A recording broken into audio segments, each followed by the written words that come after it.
Amis fermières, bonjour, bienvenue à la ferme, bienvenue sur Cocotte TV. Aujourd'hui, je vous présente une souris qui nous provient de Rocade. Il s'agit de la Conné Pure Ultra. Alors, nous allons tâcher d'être relativement objectifs dans cette présentation, tout simplement parce que vous devez le savoir. La Conné Pure, c'est à mon sens la meilleure souris de format compact, sans tomber dans la mini-souris pour tout type d'activité, que ce soit du ludique jusqu'au professionnel. Ça reste pour moi la meilleure souris, mais cela n'engage évidemment que moi. Il s'agit donc d'une Conné qui suit la tendance actuelle de la souris ultra light, sans proposer le perçage de la coque, parce que vous allez le voir, on est à 66 grammes, ce qui n'est pas très lourd, pour une coque fermée, ce qui est plutôt intéressant, parce que même si la Modelo, par exemple, est une excellente souris, ça peut rester, si on n'est pas soigneux, un nid à poussière, et ça peut devenir quelque chose de moins agréable à utiliser, parce qu'un petit coup de chiffon, ça évitera de jouer du coton-tige. Donc, comme vous le voyez, on est sur le packaging, nouvelle version d'Euro4, très sobre. On a du German Design and Engineering depuis 2007, avec le petit drapeau allemand. On retrouve donc la souris présentée vue de dessus, le nom, sur la partie latérale, les principaux points forts, donc 66 grammes, c'est vraiment pas lourd. 16 000 dpi, c'est vraiment beaucoup trop. 50 millions de clics, donc on est sur du Ramoron a priori. Un câble extrêmement flexible et du RGB 18,8 millions de couleurs. Alors sur la partie arrière, eh bien, on retrouve sur le packaging l'explication, c'est-à-dire que le perçage il est en dessous de la coque qui vient recouvrir tout ça. C'est plutôt sur la structure en réalité. Donc quelques explications en supplémentaires. Bref, un packaging classique. Les caractéristiques techniques sont placées en dessous.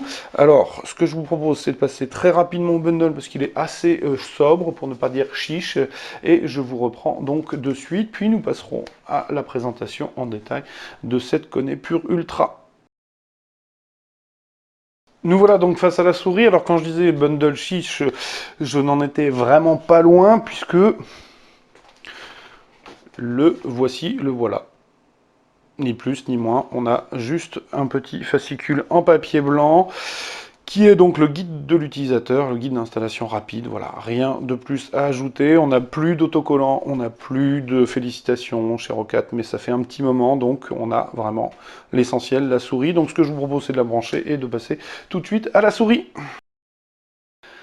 Vous voilà donc face à la souris. Alors pour la petite histoire et le parallèle, j'ai posé la Pure que j'utilise tous les jours et qui a commencé à avoir quelques heures de vol. C'est le moins que l'on puisse dire, pour que vous puissiez apprécier les quelques petites différences esthétiques, parce que sur le plan de l'ergonomie et de la coque, on est vraiment sur deux produits totalement équivalents. Alors pour le coup, du côté de la Pure Ultra, on a une finition qui est sans critique à faire, hein, vraiment quelque chose de bien fichu. Dans l'absolu, on a un nouveau revêtement qui est un petit peu moins sensible aux traces de doigts et qui est plus doux que celui de la Pure précédente, qui finalement accroche moins et qui est plus souple en réalité, mais qui n'est pas du caoutchouc de silicone encore une fois, donc plutôt bien fini, donc finition excellente. Au niveau des matières, c'est plutôt pas mal. Le plastique plus classique est masqué par un grand autocollant, ce qui n'était pas tout à fait le cas précédemment. On avait un autocollant de plus petite taille. Alors, on retrouve le logo en partie arrière, donc une coque assez courte qui plonge de manière assez raide vers l'arrière. En remontant, on va retrouver un petit marquage, je ne sais pas si vous le verrez bien à la caméra, parce qu'il est pas évident, il est ton gris sur fond gris, c'est pas forcément très simple à voir. On a un encart aspect laqué qui va accueillir le bouton plus et moins des DPI profil, une molette, donc c'est une molette Rocat, hein, elle est assez agréable, avec des crans très marqués, un défilement franc, vraiment quelque chose de bien. Sur la partie latérale, plutôt partie plate, renflement sur l'arrière, de l'autre côté l'évidement pour le pouce classique, et les deux boutons avec une séparation. Les deux boutons sont marqués, mais très honnêtement, ça ne se sent pas trop sous le doigt. Donc les clics sont garantis 50 millions. On a quelque chose qu'on a l'habitude de voir, ce sont les mêmes que celles précédentes, donc c'est un déclenchement assez ferme et une course assez courte. La partie avant accueille le câble, donc qui est un câble, je l'ai dit, un peu plus souple et caoutchouté quand celui-ci était gainé. En dessous, deux patins qui sont bien plus larges que ceux de la version précédente, donc poids léger plus patin plus large, on devrait avoir une souris qui glisse assez facilement. Le capteur, donc est un 16 000 dpi, ce qui est toujours beaucoup trop, ça c'est évident. Alors sur le plan technique, que puis-je vous apprendre que je n'aurais pas déjà dit? Du point de vue générique, je vous l'ai dit, 66 grammes, le capteur 16 000 dpi, et il encaisse 50 G d'accélération. Les clics sont garantis 50 millions, et ça je vous l'ai dit. Le pooling rate est à 1000 Hz, elle embarque un processeur ARM Cortex M0 à 48 MHz. Et je pense que j'ai à peu près fait le tour de ce que je pouvais vous donner en termes de spécifications techniques. Alors au niveau de la prise en main, il faut savoir indéniablement ce que l'on recherche.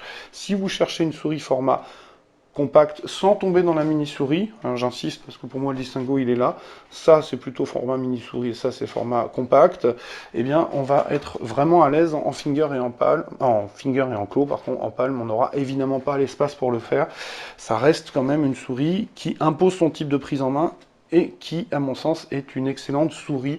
C'est évident que je manque un peu d'objectivité par rapport à cela. Alors, de défaut réel, finalement, à mon sens, elle n'en a qu'un. C'est un tarif un peu costaud tout de même, puisqu'on est à 70 euros. C'est un peu le prix de la nouveauté et de la légèreté. Maintenant, ce qui est sûr, c'est que celle-ci, vous la trouvez largement 20 euros moins chère. Elle fait le même boulot, elle est un peu plus lourde, mais bon, c'est assez agréable d'avoir une souris dotée de peu d'inertie. Moi, je suis plutôt favorable à cette tendance ultra light. Maintenant, l'avantage, c'est qu'il n'y a pas de perçage, donc on devrait avoir une coque, enfin une souris qui ne se charge pas de poussière, ce qui est plutôt bienvenu. Ça reste une souris assez solide, hein, j'en suis le témoin direct, puisque celle-là, je peux vous assurer qu'elle a quelques heures, qu'en plus elle est forcément manipulée parfois avec un peu de fermeté, je dirais. Mon bureau étant passablement encombré, il lui est tombé assez régulièrement pas mal de choses dessus. Donc des souris qui sont plutôt bien fichues. Voilà, maintenant, tarif un petit peu costaud à mon sens. En tous les cas, il s'agissait de la présentation de la Kone Pure Ultra sur Cocotte TV. Comme d'habitude, je vous invite à venir lire le test écrit qui vous donnera un petit peu plus de détails, notamment sur le soft, hein, qui reste Swarm, sur la glisse, qui devrait normalement être excellente puisqu'elle était déjà très bien avec celle-ci, qui paraîtra donc très prochainement sur cocottland.com. Je vous souhaite une excellente journée, je vous dis au revoir et à très très bientôt.